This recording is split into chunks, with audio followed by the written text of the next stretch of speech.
Hello, and welcome. Welcome once again to the Secrets of the High Demand Coach podcast. And here with us today is yet another high demand coach in the one and only Peter Awad, who is the founder of Whitestone Coaching. He's also a husband and father of four, nearly teenagers, I believe. It's scary to think about.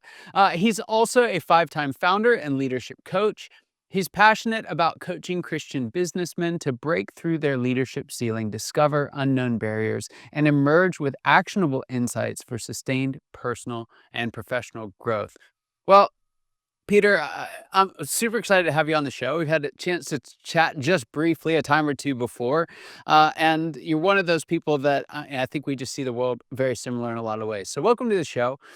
Usually, with our show, toward the end of the show, I'll ask a question that goes something like this: What would you say is the biggest secret you wish wasn't a secret at all? What if it? What is that one thing you want everybody listening to know? However, with you, after as I was researching this, I came across, I believe, five different secrets that you want everyone to know. So you've got a guide, five secrets to becoming a better leader overnight. And I'm wondering if we could just unpack some of these secrets because I thought they were phenomenal. So let's start off. Secret number one. Uh, how do you find the right balance between support and challenge? I love this. I hope there's an easy answer. What have you got? I think first it's about knowing your tendencies, Scott. It's like knowing, is support easier for you? Is challenge easier for you? Right? We call it a protective leader that's got a lot of support, not a whole lot of challenge, or a Mm, dominating leader. Challenge is easy, but support's tough. So knowing that of yourself is first and foremost, because we're like, oh, okay, challenge comes easy. Challenge comes easy for me. It's the support that's difficult. And then what does that support look like for that person that's on the other side of you? mm, And so first knowing yourself so you can lead yourself, then knowing who's across the seat from you. And the thing is that, you mentioned children. And for those that have children out there, you've got one kid that leans a swift kick in the rear. And that's what challenge looks like for him or her. Right. And you got another kid that you look at him sideways, they start to cry. And so knowing your team the way you would know intimately your children and knowing what support and challenge looks like for them, mm. knowing what's easy for you, then you can calibrate it to them. Yeah. And so for me, I'll use myself as the whipping boy here. It's like challenge is easy. No problem. I'm all challenged, right? Support is difficult. So then knowing Scott on the other side of me and being like, man, this dude, he needs some tools. This guy needs some time with the leader. This gal needs X, Y, and Z. And understanding that, then you can calibrate it to that person and become what we call liberating leader, right? And so the thing is that people being liberated, what that's going to mean is that you're giving them the tools they need, the support and the challenge so that they can level up, so they can unlock what's inside of them that is there, but they're not really sure yet. Mm. So that's what that would look like. I love that. So let's say you're one of those that lean on the side of dominating. You're easier with challenge than support. What are some signs that folks can look for, or some times when it's common for your team to need more support? Yeah. So here's the thing is understanding yourself and understanding where you come up short, understanding if you've got a tendency towards domination or challenge, however you want to look at it. You start to, it's not really seeing things in them, it's more so in yourself. So for myself, I can find myself getting frustrated. And then I call this the fork in the road moment, right? So this is where Peter 2.0 can show up or Peter 1.0 can show up. So I'll find myself getting really frustrated.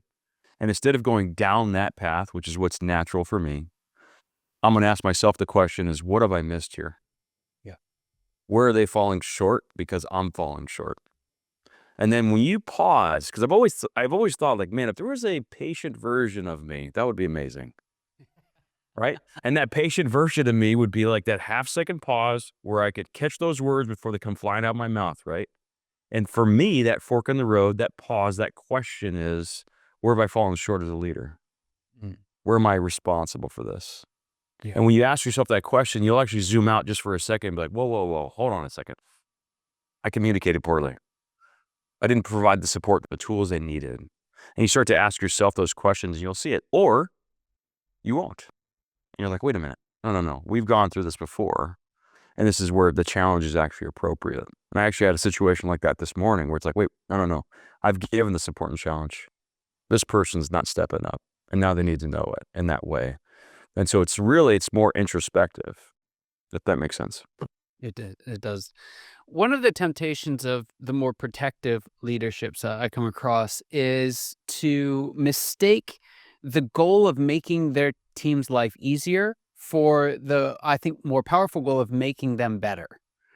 And so I think, to put it in your language, it's how to challenge them effectively. And so for that protective leader, what are some, again, either signs or times that maybe you need to give a little more challenge?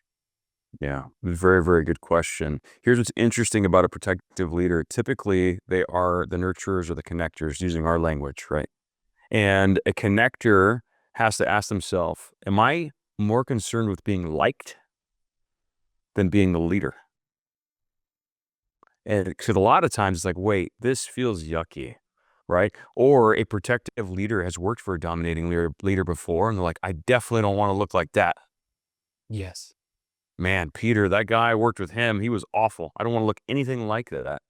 And so instead, they overcorrect. And when your natural tendency is to protect, and then you've got a history of working for a dominator, you're going to overcorrect, and you don't even want to bring challenge. You want nothing that looks like it. Right. So instead, you ask yourself that question, am I trying to be liked, or am I trying to lead? Yeah. Right? And so you'll see those situations. Well, here's what's really interesting is protection actually, it breeds mistrust. And when you first hear that, you're like, that doesn't sound right. That sounds kind of counterintuitive or strange.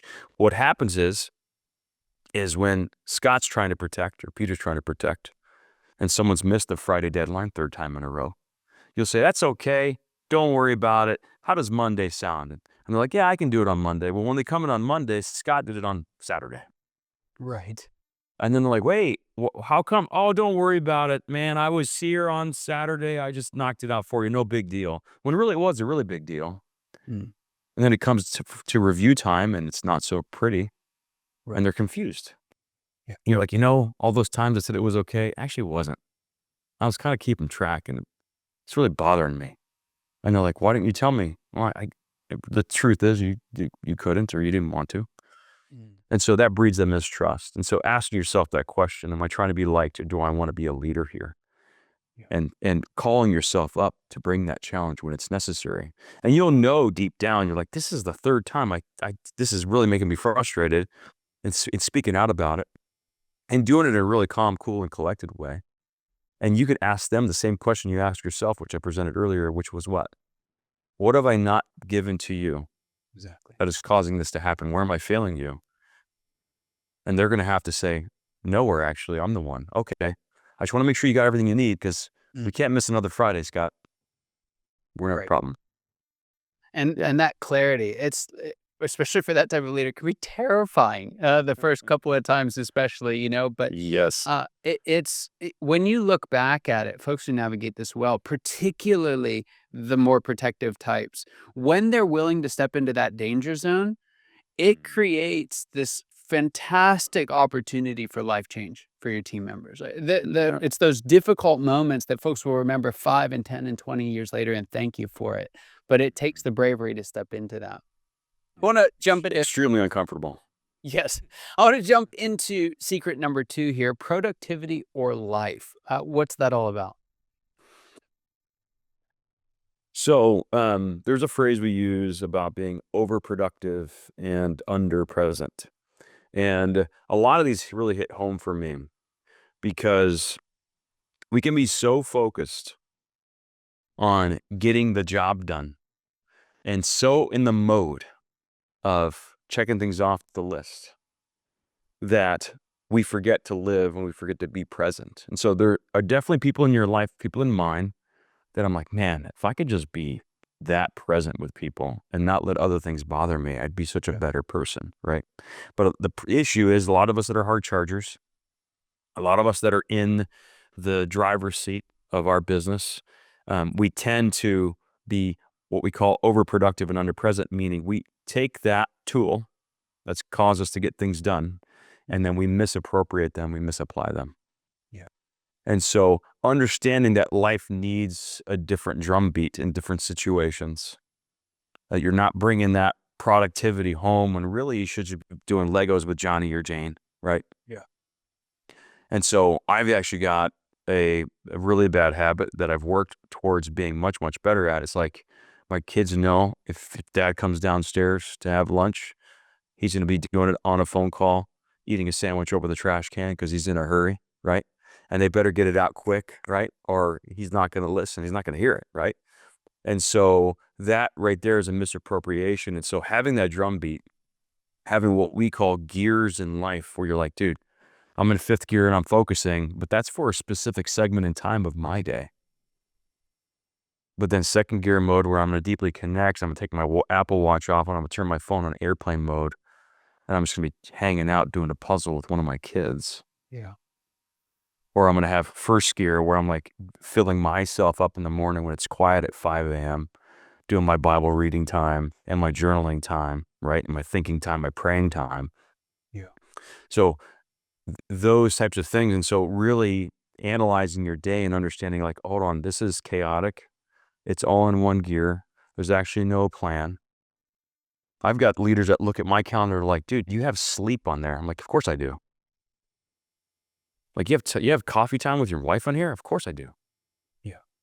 And so asking yourself, for the listener, asking themselves this question, it's like, hold on, you've got meetings on your calendar for people that you maybe don't even like or you don't know, or your family.